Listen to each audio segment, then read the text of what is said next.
Alexandra, we all want to be environmentally responsible. I was devastated to hear that spectacular Great Barrier Reef of yours has now gone. Have I got that right? The eco fellas were telling me the Great Barrier Reef has ceased to exist. Is that what happened?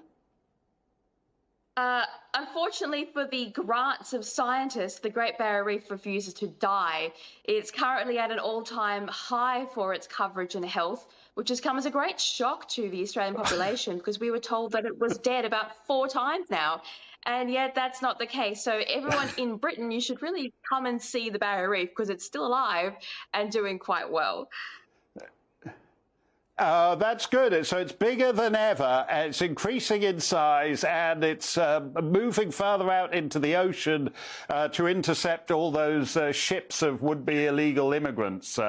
It's fantastic, spectacular thing to see. Now, you made the point, you wrote a terrific column in the Specky at the Australian website, and you actually made the big takeaway from it is that if you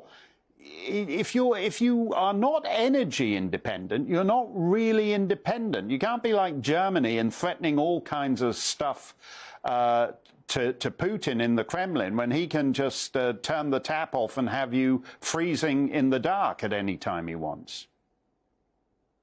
Well, that's correct. The first thing that China and Russia did was make sure that their energy grids were completely independent of everybody else before they started all this passive-aggressive threatening. Now, Australia, we have a big Made in China sticker on the side of our grid because we're almost entirely going toward renewable and closing down our coal, which is ridiculous because we've got all the uranium, all the coal. There's absolutely no reason for Australia to have issues with their energy. But we solved the problem of energy sustainability 50 years ago when nuclear was created. But Europe, you guys had nuclear and it was green and it was lovely and everyone was on board with it. And then you decided to shut it down and people were making tens of millions of dollars for shutting down each plant. And that gap had to be filled by something immediately. And so, of course, it was renewables, and the politicians gave all the billions of dollars of subsidies to these renewables, and now they don't seem to work. And so they're trying to rebuild their nuclear power plants. And they lecture us about wasting energy when they're dismantling things only to rebuild them. The hypocrisy and the stupidity is out of control. We have manufactured an energy crisis. Yeah, it is a manufactured crisis. In your column, you mentioned countries like Belgium that kind of got out of the whole business completely. What's weird, though, is that from their point of view, you know, like the political culture in Europe is that the left-wing party and the right-wing party, generally, most of Western Europe, is in favour of this net zero thing. And that's not going to change unless there is widespread public anger. I don't see that in Australia, I don't see it in the UK, I don't see it in Europe. A widespread public revulsion at the stupidity of net zero type policies. Oh, it's there. Just because the press don't like reporting on it doesn't mean it's not happening.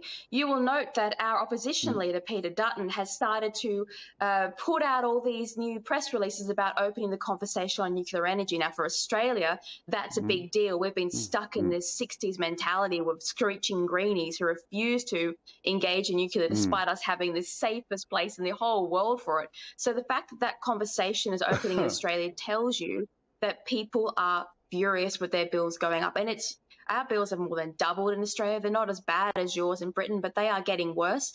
And we've got three big coal power plants scheduled to come offline. And where are we going to get our power from? These are hard engineering lines, and suddenly the lights go out and no amount of politicking can turn them back on again.